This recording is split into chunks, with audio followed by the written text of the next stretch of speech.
It is Friday, August the 26th, 2011. And I would like to talk to you today about my absolute favorite subject, and that is God. Oh, God. God is so many things to so many people, and is objectified in so many ways as to whether God is man, or God is woman, or God is giant, or God is whatever God is. But when we objectify God, we make God so small. There is no boundaries, no borders, no end to where God is. There is no nothing. God is. God is.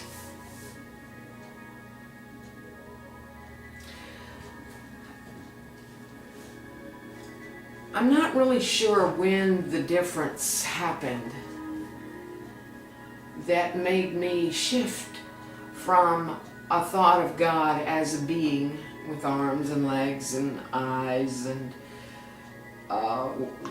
desires and disappointments and all the human attributes we have given to God, like anger and revenge and petulance, and we've actually in some cases created a petulant I'm going to get you kind of God, someone to be afraid of.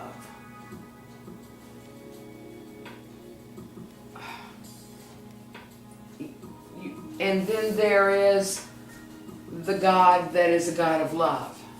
A God of love. God is love, God is love, God is love. And God cannot be angry and be a loving God at the same time. We can, but that is not on God's radar. Think about it.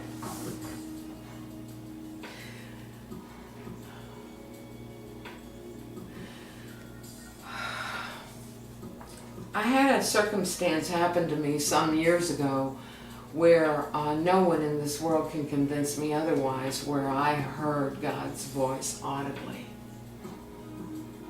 I'd gone through a long journey and had started on my spiritual path in earnest. And I had suffered from a car accident, and I lost a whole lot of stuff. House, money, health.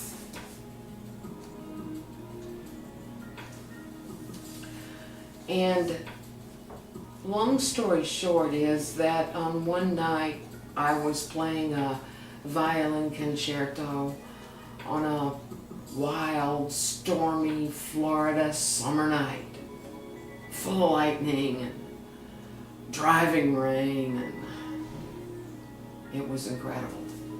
And anyone who's ever lived in Florida for any period of time understands these intense Florida storms in the summer. It was nighttime. When the storm started, I turned off all the lights in the room I was in, and I opened up all the shades. Full out, I wanted to see this lightning. And it was putting on quite a show. There's this exhilaration that builds up inside of me during a storm. There's the excitement of seeing this magnificent creation and force of nature. And then on the other hand, there's this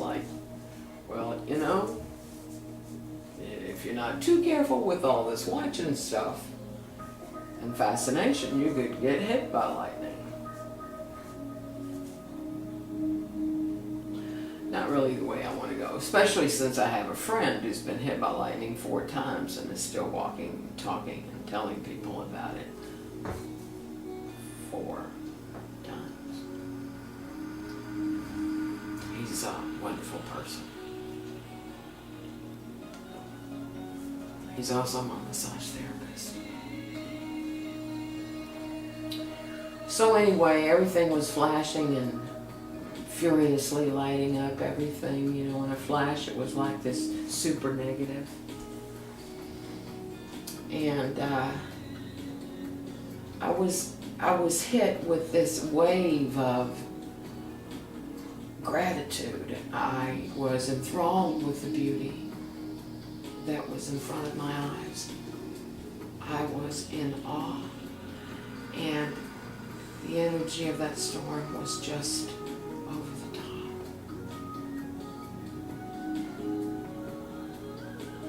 There were very few seconds that went by where there was not a lightning flash or two or three present.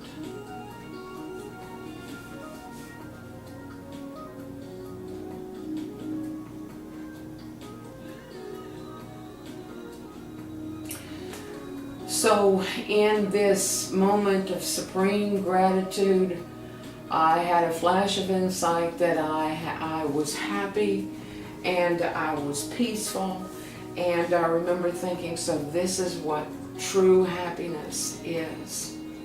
I was so in the moment. And to no one or nothing in particular, I just mouthed these two words. I said, thank you.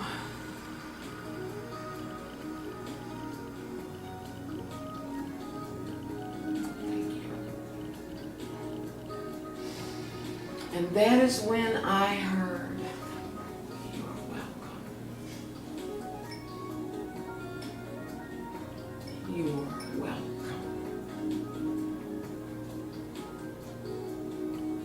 I was rooted to the spot. I froze. I had this feeling of great love that just washed all over my body.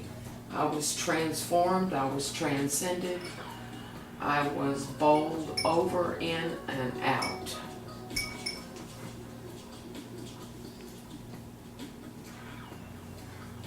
It was intense. This moment is seared across my brain, this whole experience. And I knew in that precious moment that I had heard God's voice. Now, God's voice to me sounded like thousands of voices, yet one voice. It sounded like this angelic orchestra of commingling sounds and commingling vibrational stuff. And that's when I stopped believing in God as this being, as this Father. I realized in that second how incredibly big God is. The journey went crazy then. I started seeking and learning and reading and listening and attending meetings and going to be around like-minded people like myself, and I learned so much.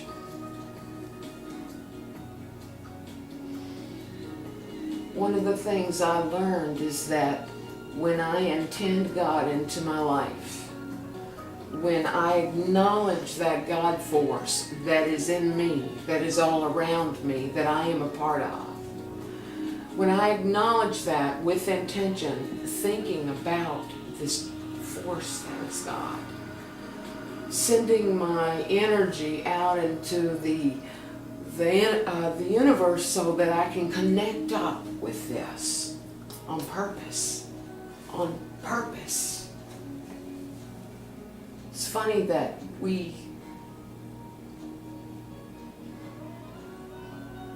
I don't think that we realize how much we don't think about God during the day.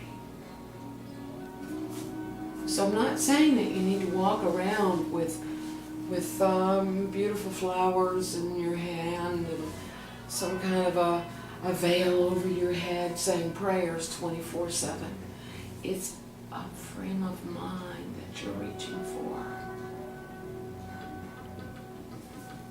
A frame of mind that you're reaching for. Paul yourself into the universe.